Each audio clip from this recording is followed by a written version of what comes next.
Before we start, please stand for prayer.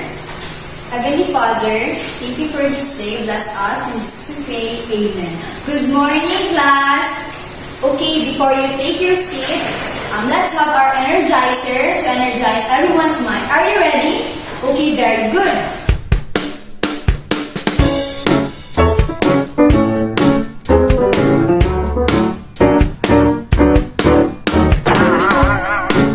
Alright everybody, are you ready for the 3 states of matter song? Here we go. Solid, liquid, and gas. The 3 states of matter, they all have mass. Solid, liquid, and gas, they all have mass. Oh yeah. A solid is firm, a solid is hard, just like the rocks in your backyard. Wobbly, a liquid is loose, just like water or milk or juice. A gas is the trickiest one to me, because a gas is something that you cannot see. The helium gas in your balloon makes it float all around the room. Come on! Solid, liquid, and gas. The 3 states of matter, they all have mass. Solid, liquid, and gas, they all have mass. Now you may take your seat. Who are absent for today? Okay, very good.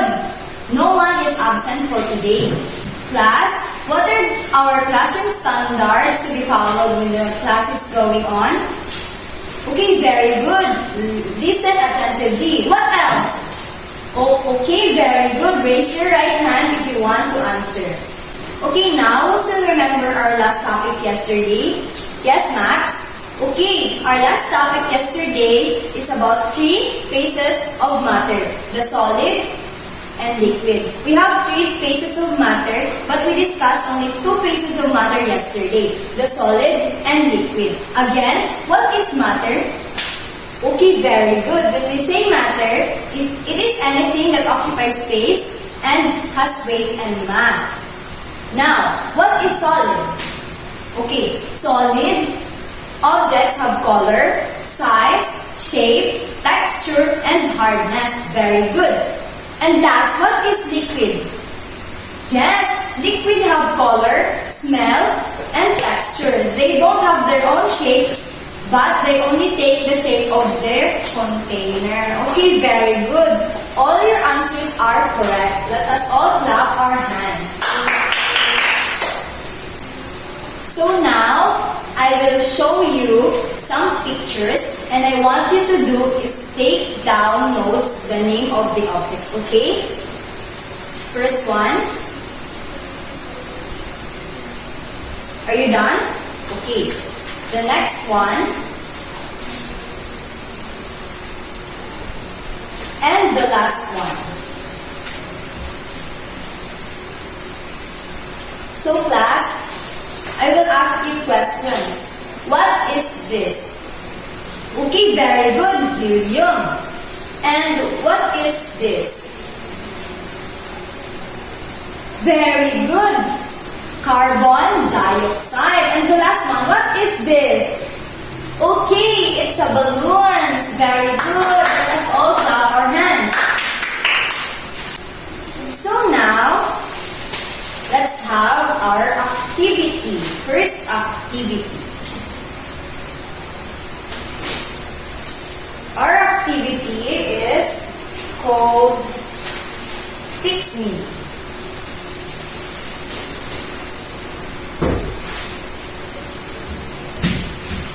Fix Me. Now, all I want you to do is to arrange the words. Okay, I will give you 5 minutes to answer. You may start now. Okay, time is up. Let's answer the given problem. What is the answer for number 1? Okay, air. Very good. Number 2. Okay, smoke. Very good. And for number 3. Ozone. Correct. Number 4, balloons. Correct. And last one, number 5, helium. Very good. Let us all clap our hands for all the right answers. Now, our next activity is called Find B. I will group you into 3 groups. Each group will select their leader. I will give each group an activity sheet. All you need to do is to look at the pictures and circle the gases that you can find. Do the activity in just 5 minutes. Are we clear? Okay, very good. So now, these are the rubrics. Okay, correctness, teamwork, time management, and the lesson. 10 points for the star shape, 5 points for the heart shape, and 3 points for light. Now, leaders, get your sheet. This is for group 1, for group 2, and for group 3. Okay, now let us check the word of group 1. Their answer are milk. Is milk a gas? No, it's not. Carbon dioxide. Is carbon dioxide a gas? Okay, very good. What about air? Is air a gas? Okay, very good. So, now, I will score group 1. 5 points for the correctness, teamwork, 10 points because all of them are cooperating, and time management, only 3 points, and because they are almost 8. So, for the group 2, they answered helium. It is correct? Okay, very good. Balloons. Of course, correct. Is juice a gas? No. What about cell phone? No. Milk? Okay, no. And notebook? No. So, for group 2, correctness, of course, 10 points. The teamwork, another 10 points. And for the time management, 5 points.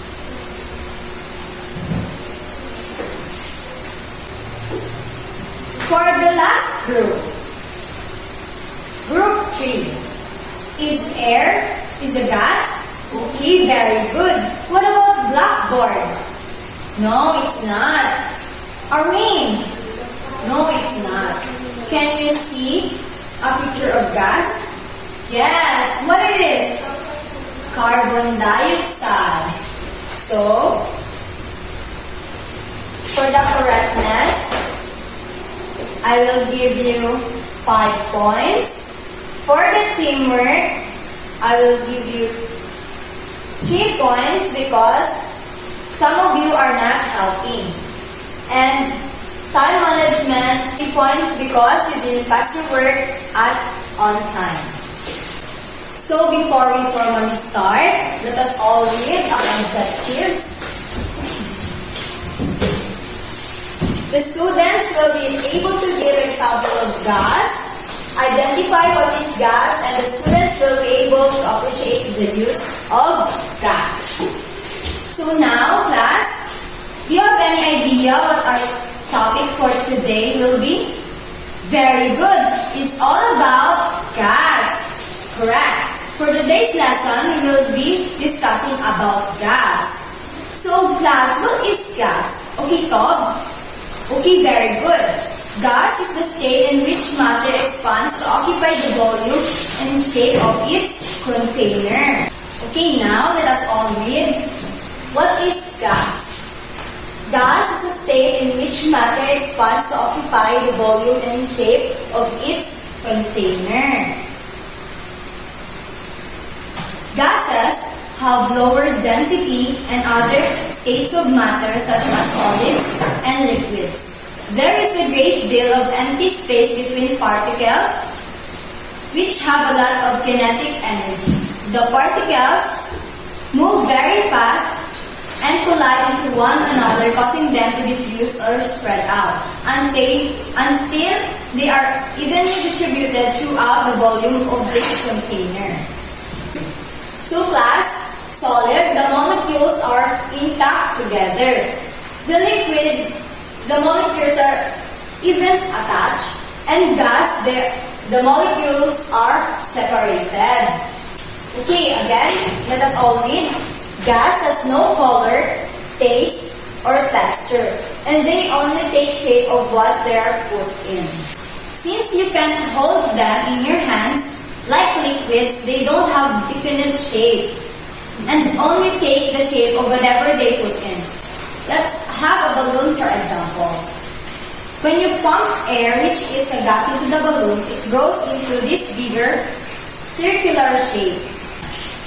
Not because that's the shape of the air, but because the balloon is expanding. When you put an air into a flat tire, you can see that the tire is being filled with air, but the tire has the same shape. Again, gas has no color, taste, texture, and no own shape. They only take the shape of what they're put in. Come!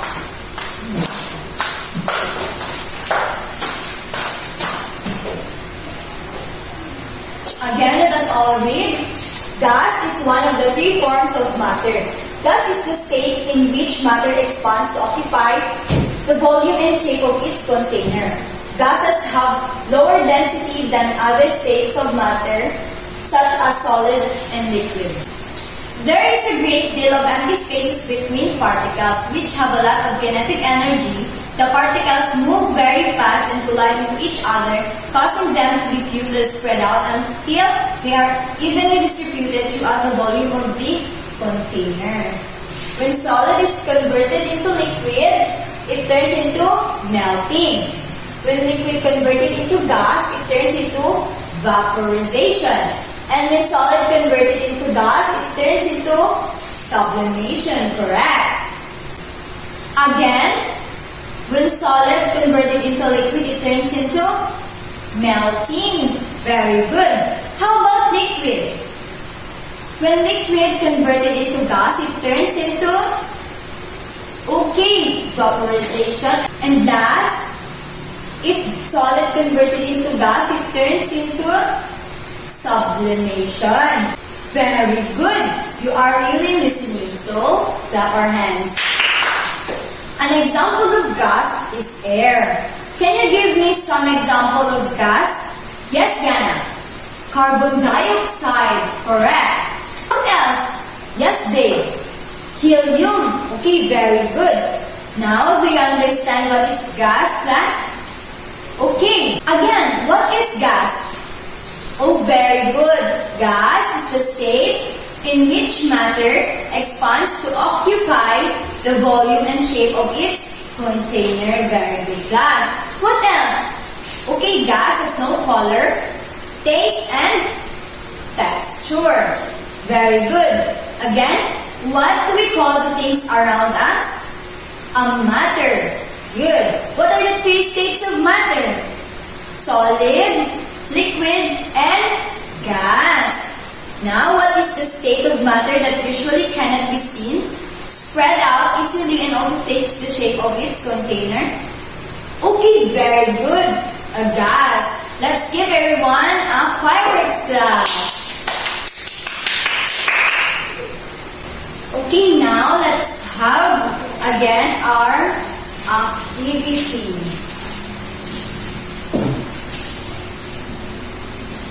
Let us all read. Arrange the number in a descending order to reveal correct word below. I will give you 10 minutes to answer. Your time starts now. Okay, now let us see if your answers are correct. Number 1.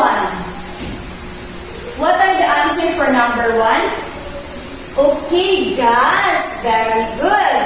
What about number 2? What? Matter. Okay, very good. Number 3. Okay, air. And the last number? Molecules. Very good. Who got the correct answer? Okay, very good. Most of you got the correct answer. Okay, so now let's move on to our another activity. Let us all read. Select the correct answer from the box. Who wants to answer? Okay, Dave. What's the answer for number 1? Gases, no? Taste, are you sure? Okay, very good. Number 2, mass. What is the answer for number 2? Gas. Okay. And number 3, okay, air. Now let us all read. Gas has no color, taste, texture, and no own shape. Number 2, gas is the state in which matter expands to occupy the volume and shape of its container. And last, number 3, an example of gas is air. Very good. Let us all clap your hands. Let us all read. Write T if the statement is true, and write F if the statement is false. Okay, let us all read number 1. There are 4 phases of matter. It is true or false? Of course, it is false. Because there are only 3 phases of matter. What are those? Solid, liquid, and gas. Okay, number 2. When liquid converted into gas, it turns into vaporization. It is true or false? Okay, very good. It is true. Number 3. Carbon dioxide is a gas. It is true or false? Okay, it is true. Number 4.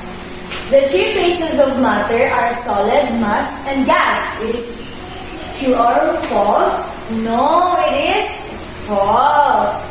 Why? Because the other phases of matter is liquid. And the last number is 5.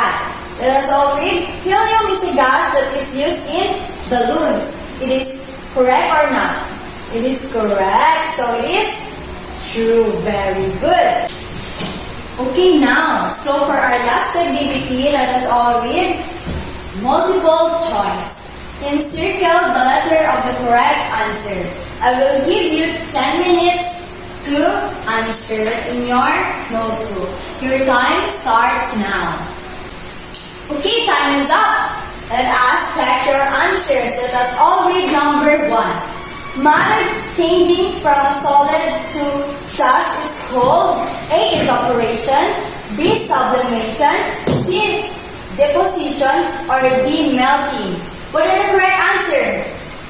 Okay, letter B. Number 2. Matter in which the particles have free to move in all directions until they have spread evenly throughout their container is A. What are the answer? Okay, letter A, gas. Number 3. All of the following are phases of matter except A, solid, B, liquid, C, gas, or D, pudding. What are the answer?